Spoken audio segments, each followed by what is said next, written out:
തൃശൂർ കുന്നംകുളം വിവേകാനന്ദ കോളേജിൽ പട്ടികജാതി വിദ്യാർത്ഥിക്ക് പരീക്ഷ എഴുതാനുള്ള അനുമതി നിഷേധിക്കുന്നതായി പരാതി. പട്ടികജാതി സംവരണത്തിലൂടെ BHRM കോഴ്സിന്റെ നടപടികൾ പൂർത്തീകരിച്ച് പ്രവേശനം നേടിയ 1ാം വർഷ വിദ്യാർത്ഥി നന്ദു ഹരിദാസിനെയാണ് പരീക്ഷ എഴുതാൻ അനുവദിക്കാത്തത്.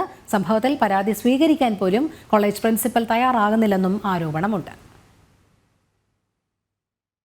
നിയമാനുസൃതമായി ഫീസ് അടയ്ക്കുകയും ക്ലാസ്സിലിരിക്കുകയും അധ്യയനം തുടരുകയും ചെയ്ത വിദ്യാർത്ഥിയോടാണ് കോളേജിന്റെ ഇത്തരത്തിലുള്ള നടപടിയെന്നാണ് ആരോപണം.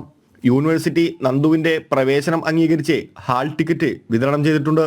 കഴിഞ്ഞ ദിവസം നടന്ന 1ാം സെമസ്റ്റർ പരീക്ഷയ്ക്ക് നന്ദു ഹരിദാസിനോട് കോളേജിലേക്ക് പ്രവേശിക്കരുതെന്ന് പ്രിൻസിപ്പൽ പറഞ്ഞുവെന്നാണ് വിദ്യാർത്ഥി പറയുന്നത്.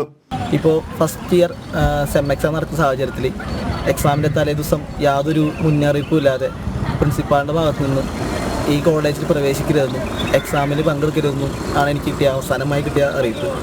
യൂണിവേഴ്സിറ്റി നിർദ്ദേശിച്ച എല്ലാ മാനദണ്ഡങ്ങളും പാലിച്ച് എല്ലാ ഫീസും അടച്ചിട്ടാണ് ഞാൻ ഈ കോളേജിൽ അഡ്മിഷൻ എടുത്തിട്ടുണ്ടായിരുന്നത്.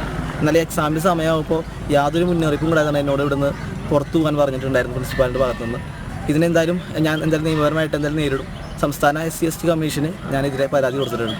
കൊച്ചിൻ ദേവസ്വം ബോർഡിനും സംസ്ഥാന പട്ടികജാതി പട്ടികവർഗ കമ്മീഷനും ദേശീയ പട്ടികജാതി പട്ടികവർഗ കമ്മീഷനും ഗവർണർക്കും വിദ്യാർത്ഥി പരാതി നൽകിയിട്ടുണ്ട്.